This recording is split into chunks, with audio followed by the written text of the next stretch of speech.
Donc, je vais passer la parole à Achille Ngonge Kentop. J'espère que je n'ai pas écorché. Débloque ton micro, s'il te plaît.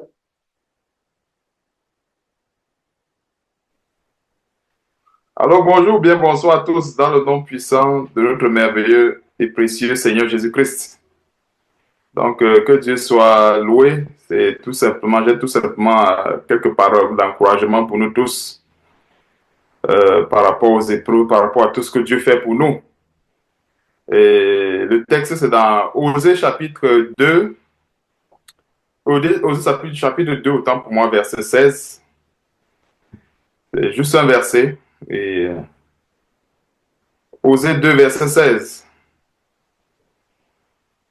Le livre de Osée, After Daniel. Osée après Daniel, là. Osée 2, verset 16. Donc, il est écrit,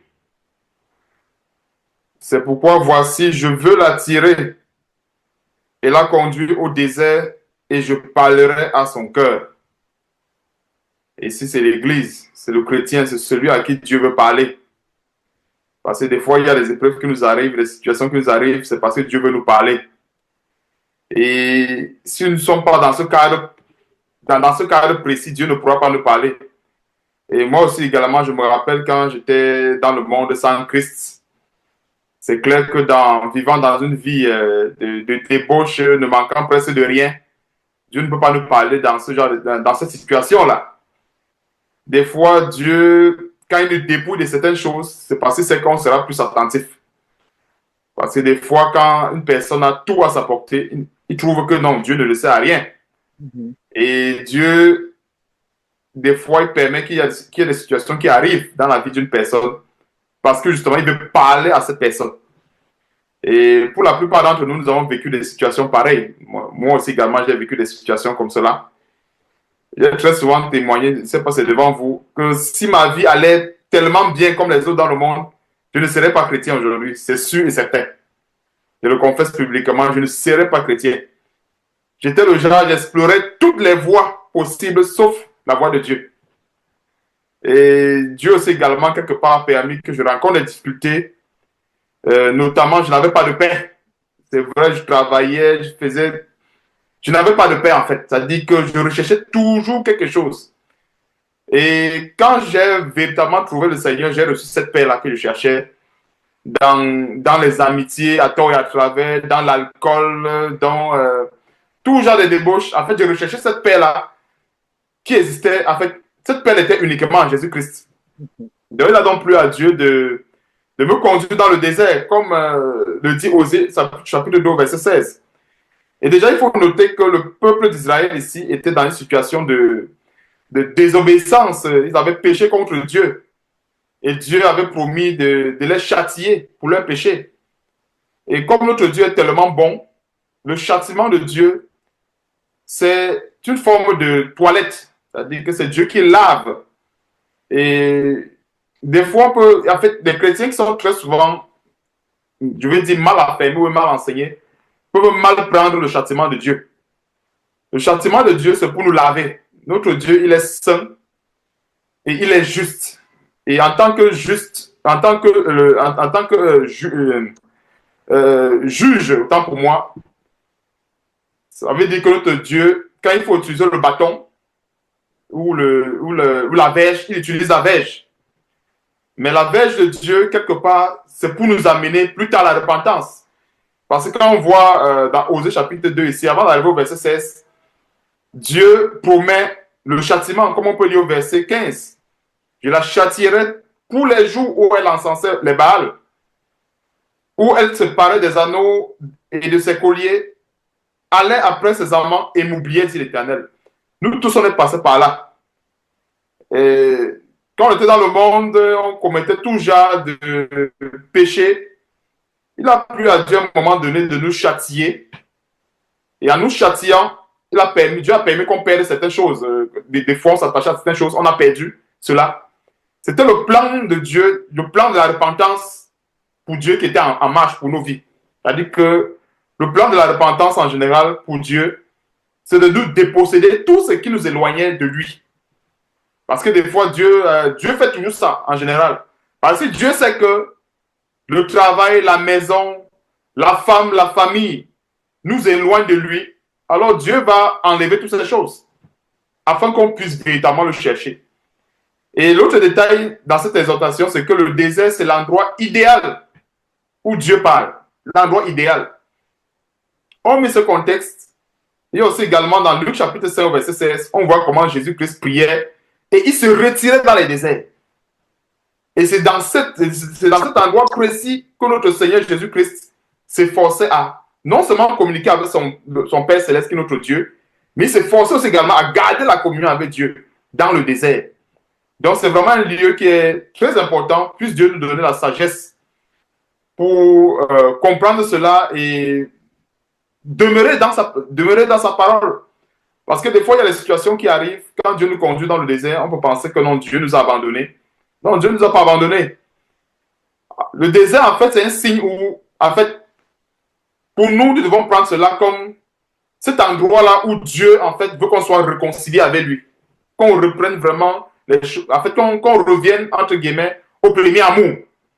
Parce que pour une personne qui a abandonné le Seigneur, pour X raisons, ça peut être par rapport avec le travail, ça peut être, en fait, pour X raisons, Dieu, qu'est-ce qu'il fait? Il châtie cette personne et il le conduit dans le désert. Et dans le désert, cette personne pourra mieux écouter le Seigneur.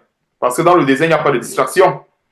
Il n'y a pas des boîtes de nuit. Enfin, il n'y a aucune distraction dans le désert.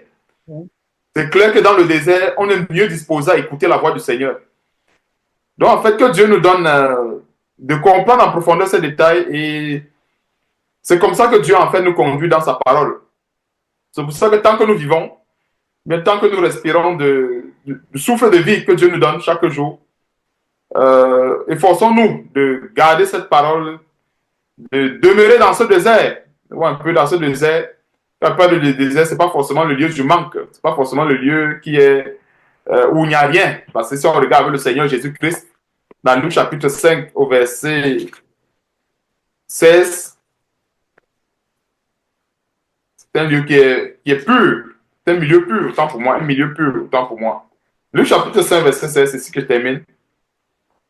À partir du verset 15, sa renommée, c'est-à-dire la renommée de Jésus-Christ, notre Seigneur, se répandait de plus en plus et les gens venaient en foule pour l'entendre et pour être guéris de leur maladie. Donc nous voyons un grand détail ici dans la vie de notre Seigneur Jésus-Christ, c'est que quand sa renommée se répandait de plus en plus, lui ne se souciait pas de cette renommée, mais il se souciait de sa relation avec Dieu. C'est en fait ça qui le tenait à cœur, sa relation avec Dieu.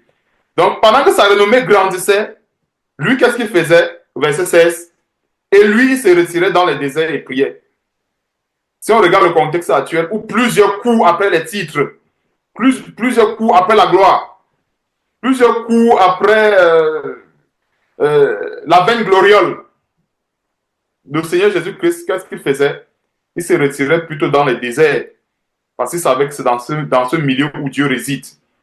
C'est dans ce milieu où Dieu conduit, où Dieu parle, où on peut facilement écouter la voix de Dieu sans être distrait par quoi que ce soit. Donc, que Dieu soit loué, que Dieu nous donne vraiment la sagesse et surtout le discernement parce que nous vivons dans des temps difficiles. Il peut arriver que Dieu nous conduise dans un désert et on ne comprend pas qu'en fait Dieu est en train de nous conduire dans ce désert. Certainement parce que Dieu veut nous épargner de quelque chose. Parce que comme le frère Jean disait tantôt, la porte de l'arche ne se fermera pas seulement quand le Seigneur Jésus-Christ arrivera. Parce que quand une personne est décédée, il n'y a plus rien à faire. Il n'y a plus rien à faire. Il est réservé aux hommes de vivre une seule fois, après quoi viendra le jugement. Donc, quand une personne quitte cette terre, il n'y a plus un autre moyen pour se rattraper.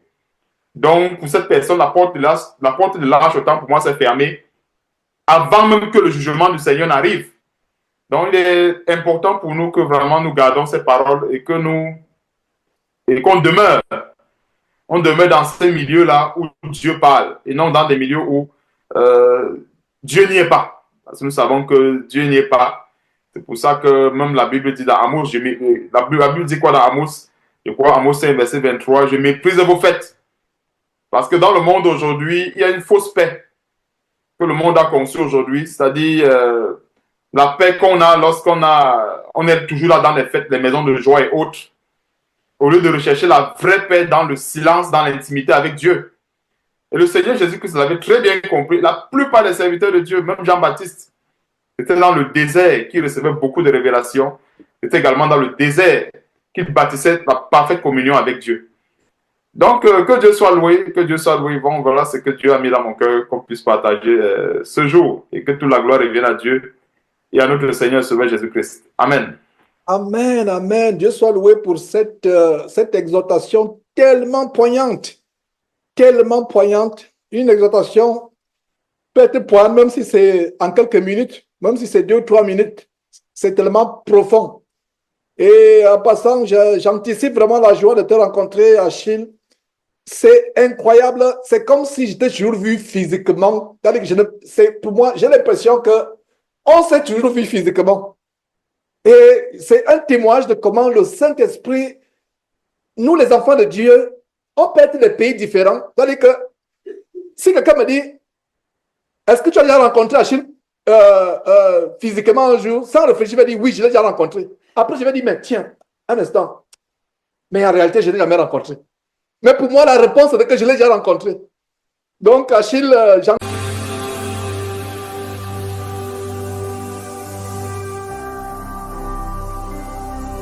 Jésus-Christ TV,